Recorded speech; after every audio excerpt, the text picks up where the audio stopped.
Hi, it's Julie, and I'm ready to start a cooking revolution. And here in San Diego, we've had some really hot weather, and today it's a full 10 degrees cooler. And I don't know, for some reason, I just want to make soup. I mean, it's still pretty warm, but I'm feeling like it's October. I want to make some soup. So I thought I would just pop in here and show you how to put together making a vegetable stock. So I have some water. If you watched yesterday, you know that we've got our water shut off all day for the rest of the week, just during the day. So before the water got shut off, I got some water in here to use. So I want just over 2 quarts, which is about it'll be 8 to 10 cups of stock. So I measured a little bit more than that, and I'm going to pour it in here into this soup pot. It's also called a Dutch oven. I'm going to put it on the back burner, and then I've got some vegetables here all cut up and ready to go in. And what you can do to make vegetable stock, if you save your like vegetable scraps when you're cutting up vegetables, you could save like the skins of the onion, the peels of carrots, or the ends of the carrots, anything like that, and potato peels. But I don't do that. I just use fresh vegetables. But if that's one way you want to not waste so much vegetables, or put those things in your trash, you could do that.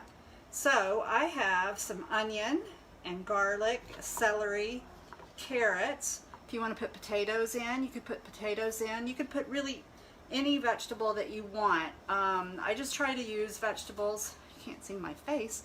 I just try to use vegetables that don't have a super strong flavor or strong color. So like if you put beets in here, it's going to color your stock red. If you put fennel in it, you're going to have fennel flavored stock. So anyway, these are mild flavored vegetables. The onion and the garlic are going to give it the most flavor of the vegetables. I also have a little bit of parsley and a little bit of carrot tops. So I'm going to put all of that in as well. So you just put it all in. I think I'm going to pick up my cutting board and scrape it in. And then you put in some herbs and spices. So let me just get all this in. I'm going to go ahead and turn on the burner because it will take a little time for that to come up to boil. There we go. And then the other things that I'm going to put in, I have a couple of bay leaves here. I have some black peppercorns and some dried thyme in this. If you wanted to use fresh thyme, you could use fresh thyme. Again, if you use a strong, If you use a strong herb like rosemary, that's going to really flavor your stock to be like that. And I want my stock to be pretty neutral so that the soup, or whatever I'm going to use it in, is the star and not the stock. The stock is going to give it a really nice, fresh, deep flavor. Like if you use it to cook rice, it'll have a nice flavor. If you use vegetable stock instead of water, this will come to a boil, and it'll cook about. This is a quick cooking stock. This isn't a long cooking like bone broth. I mean, you can't. I guess you could do long cooking vegetable broth like you would bone broth, but obviously it doesn't cook out anything from the bones. Anyway, get sidetracked on that.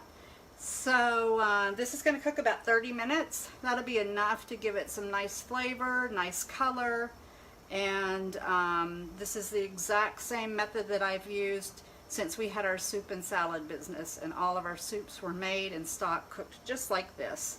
So, so I know it works. Anyway, it's going to cook 30 minutes, and then I'll let it set, and then I'll strain it. I'll pour it back into this, but I'll strain out all the vegetables. So, I'm going to leave it at that. And if you have any questions, please leave them below and let me know what you would like information on. And until next time, let's get out there and start a cooking revolution. Bye-bye.